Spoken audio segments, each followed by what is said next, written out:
मां ने अपने पुत्र को दिया था। कोई बिरला ही मां होती जो ऐसा उपदेश देती है। जब बालक हुआ मदालशा जी के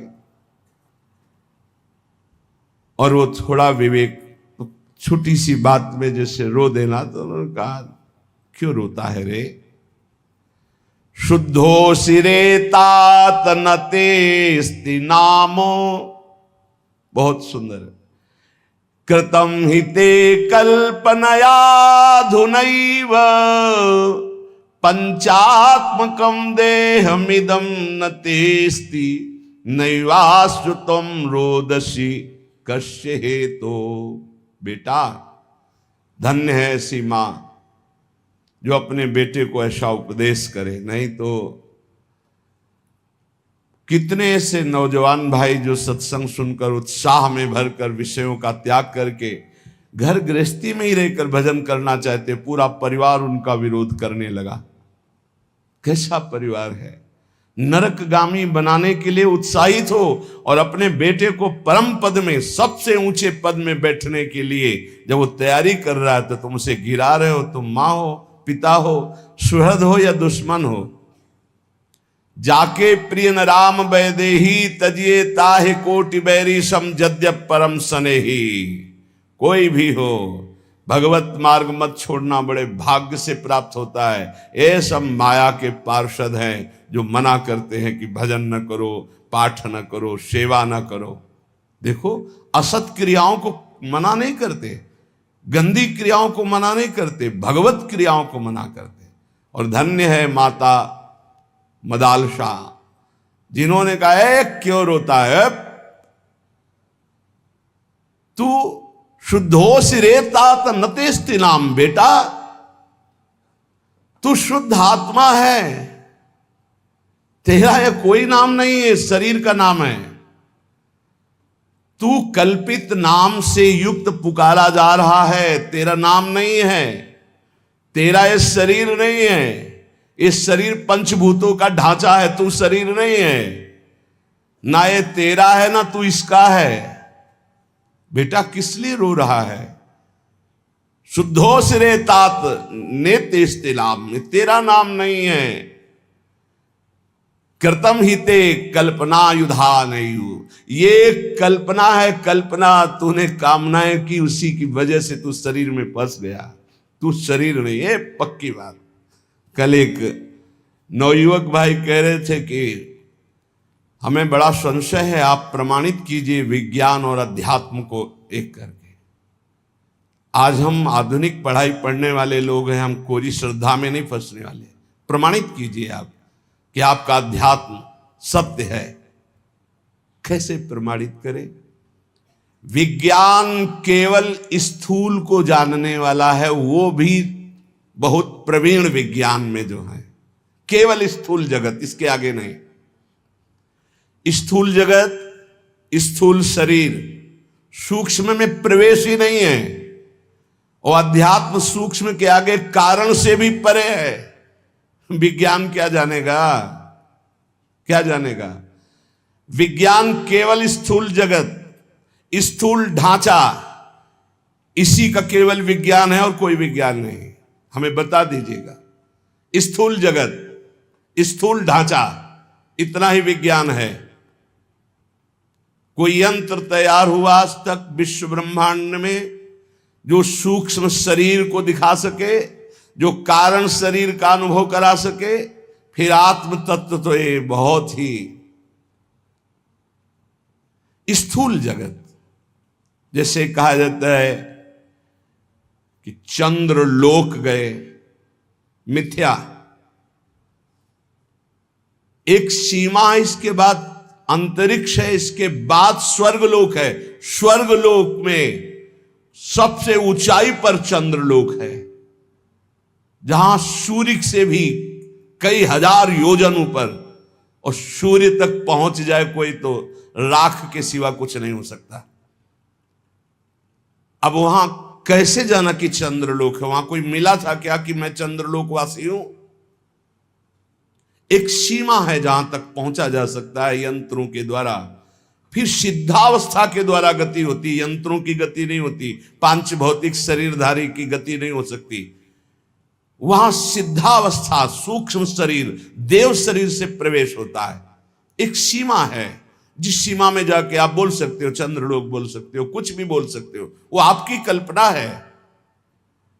आकाश के ऊपर जो स्वर्ग, महालोक, जनलोक, तपलोक, सत्यलोक, इन लोकों में सिद्धावस्था को प्राप्त महापुरुष पहुंचते हैं। स्थूल, जितना स्थूल यंत्र से स्थूल तक की, जहां स्थूल की सीमा समाप्त, वहां सिद्धावस्था में प्राप्त सूक्ष्म देहधारी महापुरुष जा सकते हैं। स्थूल शरीरधारी आज भी त्रिशंकु लटके हुए हैं बीच में। विज्ञान, जितने अस्त्र का निर्माण हो रहा है वो हमारे शास्त्रों में लिखे हुए हैं। कोई भी क्रिया जिसे ऑपरेशन कहा जाता है वो शल्य क्रिया शास्त्रों में लिखी हुई है। शल्य क्रिया, क्या बिजली आज बनी है क्या? ये विद्युत प्रवाह तो कब से चला आ रहा है। जहां आपस में जल का घर्षण होता तो आकाश से बिजली नहीं गिरती क्या? तो विज्ञान बनाता कहां से है? हमारे शास्त्रों से ही तो। लेकिन स्थूल मात्र को, सूक्ष्म को नहीं, ना बना पाया है ना बना पाएगा। अरे बोले विज्ञान ने हवाई जहाज बना दिए, तो पेट्रोल वाले बनाए ना, डीजल पेट्रोल, ये पढ़ते होंगे ना। ऐसे विमानों का ब्रह्म ऋषियों ने निर्माण किया जिसमें न ड्राइवर की जरूरत है न पेट्रोल डीजल की जरूरत है। ए पुष्पक चलो अयोध्या, चल गया। पुष्पक रुक जाओ, पुष्पक रुक गया। और ऐसे एक विमान नहीं, असंख्यों विमान देवलोक में हैं, पर पहुंच नहीं। कोई ललकारे ना अध्यात्म को। जहां से भौतिकवाद समाप्त होता है वहां से अध्यात्म प्रारंभ होता है। जहां विज्ञान हाथ खड़ा कर देता है वहां से प्रारंभ होता है अध्यात्म। अध्यात्म को कैसे है? इसलिए पुत्र तू रो मत, तू शुद्ध आत्मा है। बहुत भी जब आके ज्यादा छाटने लगते ज्ञान विज्ञान ना, तब सीधी बात होती कि 3.5 हाथ के शरीर में रहते हुए कितने साल हो गए तुम्हें? बोले 40 साल। 40 साल में 1 सेकंड भी अपने से मिले हो?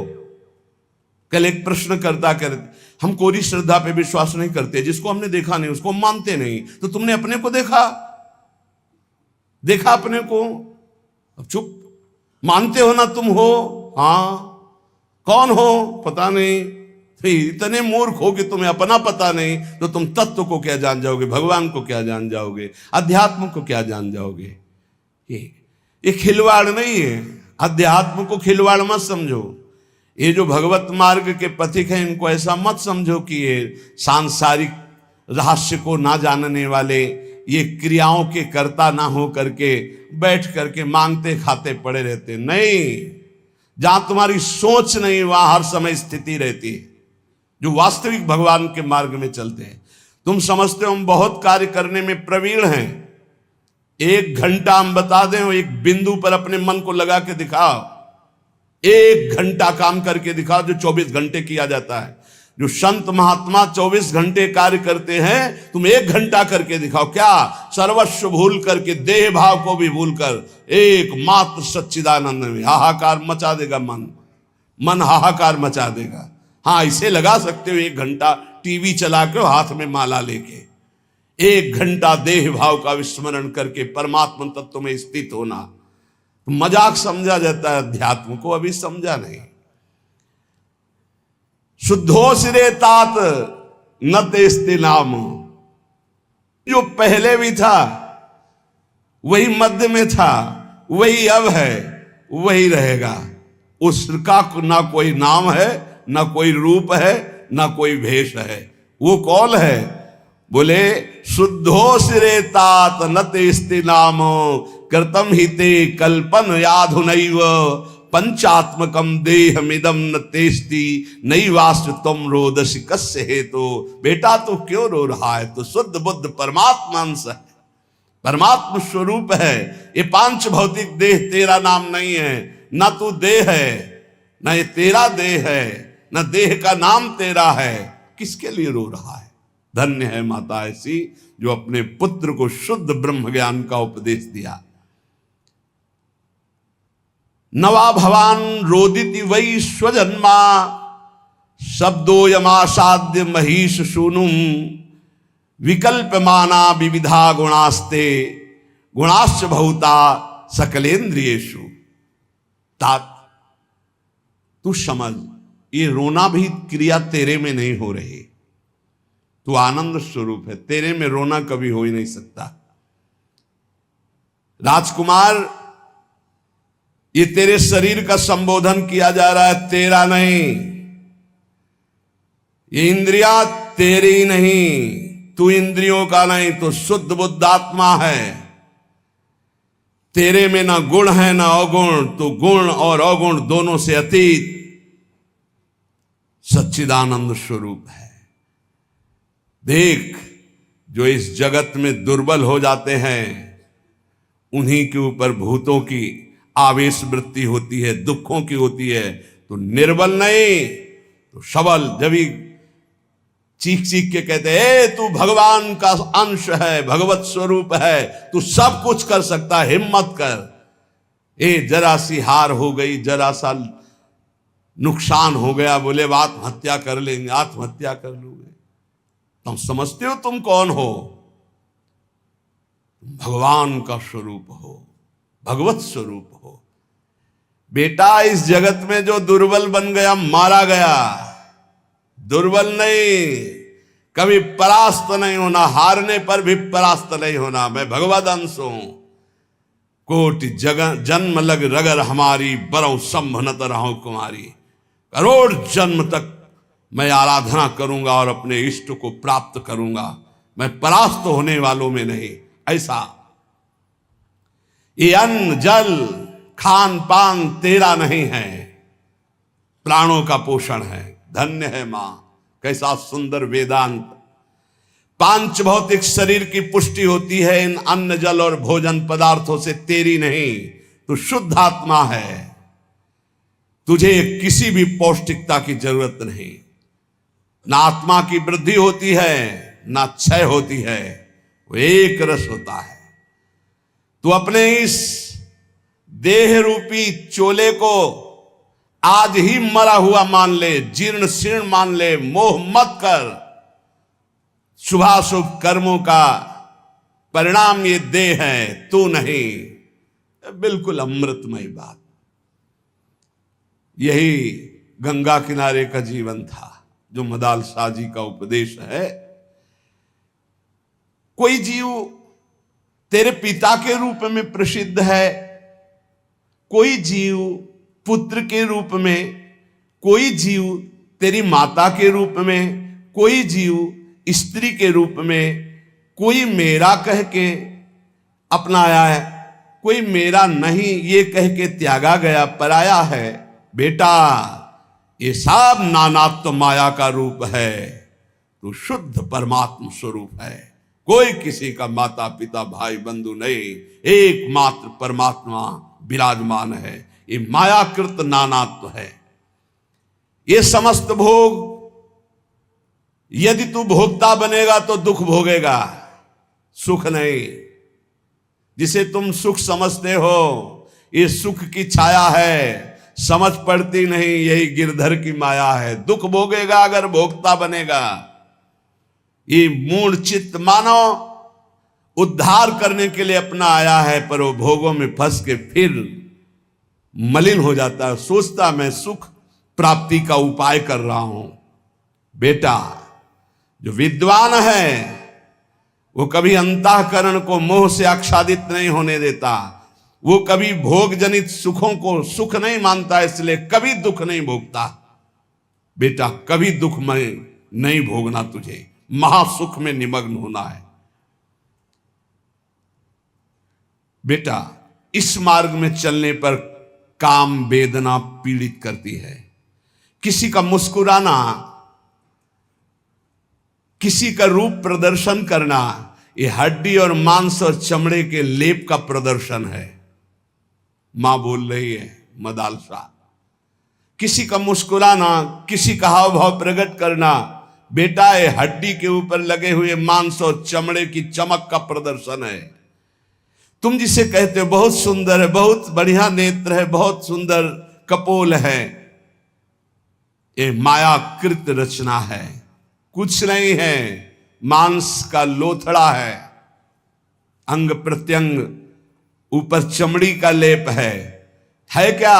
नरक तुल्य शरीर, नरक तुल्य शरीर, बहुत सुंदर। बेटा तुमने ध्यान दिया, राज परिवार में जन्मे हो, जब सवारी पर चलते हो तो सवारी और होती, तुम और होते हो।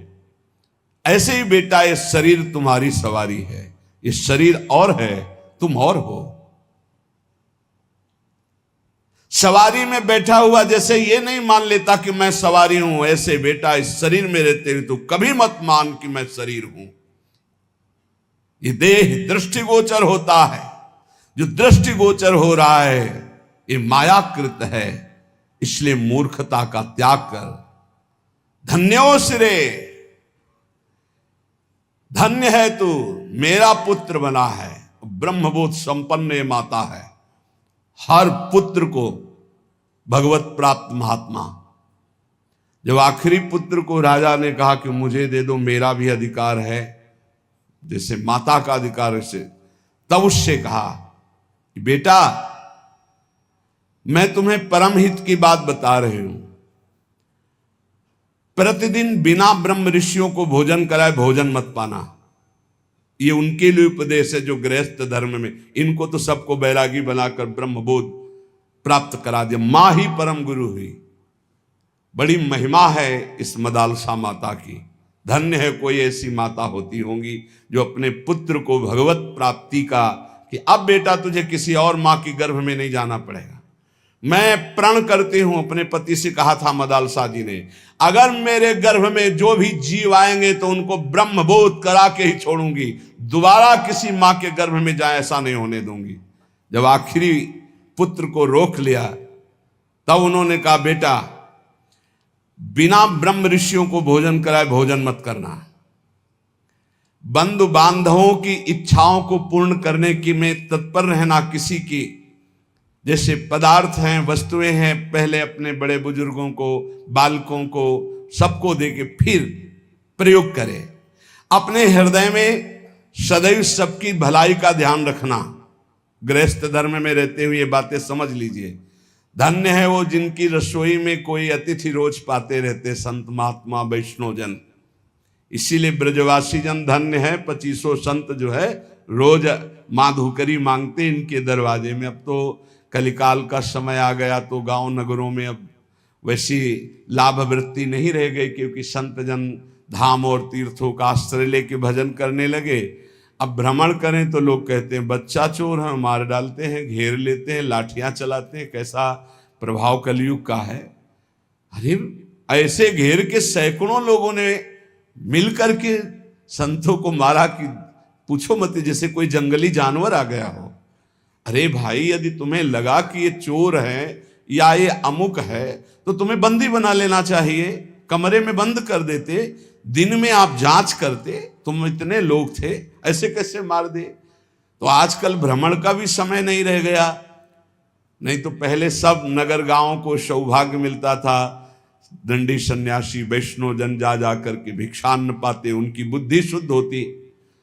अब वो भी नहीं सौभाग्य गृहस्थों को रह गया, कहीं कहीं ऐसा सौभाग्य।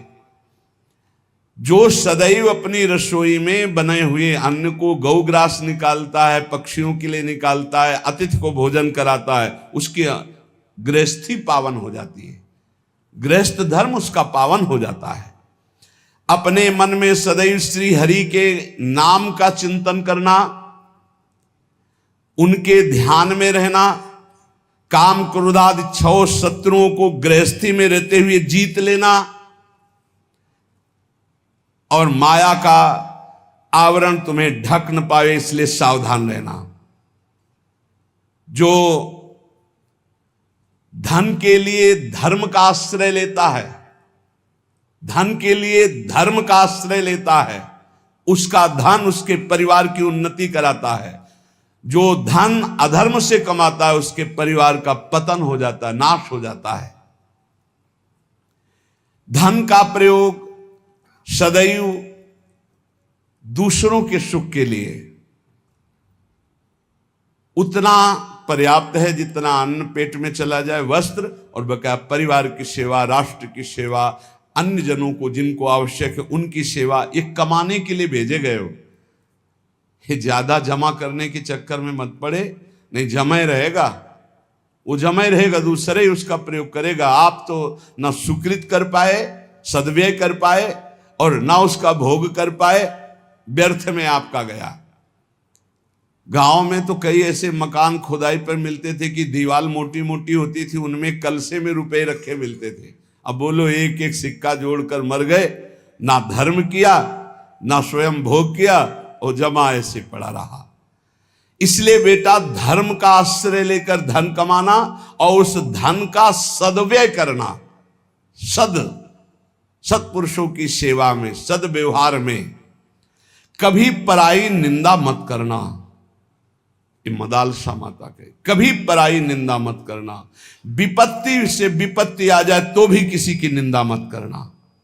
अगर कोई विपत्ति में पड़ा हो तो दौड़ करके उसका सहयोग करना। इस तरह तू आचरण करेगा तो तू भगवत प्राप्त हो ही जाएगा गृहस्थी में रहते हुए। संगः सर्वात्मना त्याज्यः सचेतुम न शक्यते शाश्वतभी सकर्तव्यः शताम संगो ही भेषजम कामा सर्वात्मना हेयो हातुम चेत शक्यते नशः मुमुक्षाम प्रति तत्कार्यम सैव तस्यापि भेषजम। ये दो श्लोक लिख के अंगूठी में बांध दिए थे। जब तुम्हें ज्यादा परेशानी हो तो ये दवा लिखी, इसमें पढ़ लेना ये दो श्लोक। आसक्ति का सब प्रकार से त्याग कर दो। यदि त्याग करने में सामर्थ्य ना हो तो संत पुरुषों का संग करना, क्योंकि संत पुरुषों के संग से सब आसक्तियों का नाश हो जाता है। कामनाओं को सर्वथा छोड़ देना। यदि ना छोड़ पाओ तो मोक्ष की कामना करना। मोक्ष की कामना से सब कामनाओं का अपने आप नाश हो जाता है। और मुमुक्षता, मोक्ष की इच्छा जब जागृत हुई, माया का नाश हो जाता है और वो भगवत प्राप्त हो जाता है। अब मैं मुक्त होना चाहता हूं संसार से। मदालसा जी ने अपने समस्त पुत्रों को भगवत प्राप्ति कराई। जो उपासक भगवत तत्व में स्थित होना चाहता है तो गुरु शुश्रूषणम सत्यम अक्रोधो दानमेव च एतच्चतुष्टयम ब्रह्मन् शिष्टाचारेषु नित्यदा। जैसे शब्द सुने गए और वो हृदय में जाकर हमारी व्याकुलता पैदा कर दें। जैसे आज सुना कि तू देह नहीं, शुद्ध बुद्ध आत्म तत्व है, हर विकार इससे मिटाया जा सकता है। पर वो टिके कैसे? वो शब्द हमारे अंदर जाकर के टिके कैसे? तो कह रहे ये चार बातें जिनमें हैं तो परमार्थ के शब्द अंदर गूंजने लगते हैं और उसका परिवर्तन कर देते हैं। सबसे पहले संत कृपा होती है, तभी वो शब्द हमको सुनने को मिलते हैं। कभी कभी ऐसा होता है कि पूर्ण भ्रष्ट आदमी के कान में भी जो भगवान के भजन में मगन संत जन है, उनकी जब बातें पड़ती तो जबरदस्ती उनका परिवर्तन कर देती है। उनका पावर जो भजन का है, कृपा का है गुरुजनों के, वो शब्द के साथ जाता है और जीव का परिवर्तन कर देता है। पर उससे आगे बढ़ने के लिए, जैसे देखा गया 4-6 महीने तो ठीक चला, हम फिर फिसल गए। वो उनके वचन का पावर आपको बिल्कुल नार की स्थिति से ऊपर उठाया था। अब आपको संभल के चलना पड़ेगा। ऐसा नहीं कि जीवन भर बस वो काम कर जाएगा, नहीं। एक बार आपको निकाल के अब फिर दलदल में गिरोगे जाके तो मरो। आगे ठीक से चलो। ठीक से कैसे चल पाएंगे? तो कह रहे गुरु शुश्रूषणम सत्य मक्रोधो दानमेव च। शिष्टाचार की यहां व्याख्या नहीं कर रहे गुरु शुश्रूषण। यहां कह रहे हैं गुरुदेव को समर्पित होकर उनकी सेवा के द्वारा जो हमारे अंदर गंभीरता आती है, सहनशीलता आती है, भागवतिक सद्गुण आते हैं, वही हमको इस मलिन माया के आकर्षण से बचाते हैं। जब हम गुरु सेवा में, तो फिर ये प्रश्न आ जाता है कि क्या सबको कहाँ इतना टाइम है और गुरु को इतना टाइम कहाँ है कि सबकी सेवा ले। तो गुरु सेवा आज्ञा होती है, आज्ञा।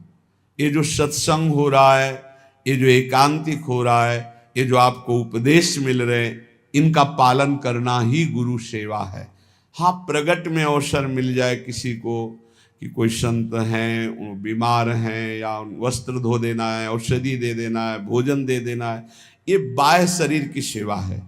आंतरिक गुरु सेवा है उनकी आज्ञा का, और ये सब कोई कर सकता है, आज्ञा पालन। कह रहे गुरु शुश्रूषणम, गुरु सेवा। इसीलिए शुद्ध ज्ञान प्रकाशित नहीं हो पाता, क्योंकि आज स्वयं सब गुरु बन जाते हैं। गुरु के अधीनता, गुरु सेवा, ये बहुत बहुत दुर्लभ बात है। धन्य है वो जो अपने गुरुजनों की आज्ञा में चलते हैं। नहीं, यहां सब प्रारंभ से ही मान के भोक्ता बन जाते हैं, प्रारंभ से ही गुरुगिरी हृदय में आ जाती कि मैं, वो बिगड़ गया। जब जीवन भर गुरुदेव की आज्ञा में रहा जाता है, तो उसके हृदय में गुरु तत्व स्वयं प्रकाशित हो जाता है। जब गुरु तत्व प्रकाशित हो जाता है, तो जानत तुम्हें हो जाए, उसमें फिर ब्रह्मविद ब्रह्मवि भवति, उसमें कोई फिर फर्क नहीं पड़ेगा। पहले महापुरुषों की सेवा में जीवन समर्पित किया जाता है। वेद का सार भाव है सत्य, और वो सत्य जागृत होता है गुरु सेवा परायण में। शास्त्र ज्ञान आपको हो जाएगा, मानते हैं, आप प्रवचन कर सकते हो, लेकिन ब्रह्म बोध नहीं होगा। इसलिए वेद स्पष्ट कहता है, नायम आत्मा प्रवचनेन लभ्या न मेधया न बहुना श्रुतेन। ना प्रवचन करने वाले को आत्मबोध होता है, न बहुत सुनने वाले को आत्मबोध होता है, ना बहुत बुद्धिमान को होता है। बोले किसको होता है? बोले आत्मा जिसको वर्ण कर लेती है। आत्मा क्या? गुरुदेव। आत्मा हरिवंश, आचार्य गुरुदेव जिसको कृपा करके वर्ण कर लेते हैं, उसे ब्रह्म बोध हो जाता है। कृपा करके वर्ण, जो उनकी आज्ञा पे चलता है। भगवान श्री राम जी ने कहा कि वही मेरा सेवक है जो मेरे अनुशासन में रहे, मेरी आज्ञा पे रहे, आज्ञा का पालन करे, वही मेरा सेवक है। सेवक वही जो आज्ञा पालन करे।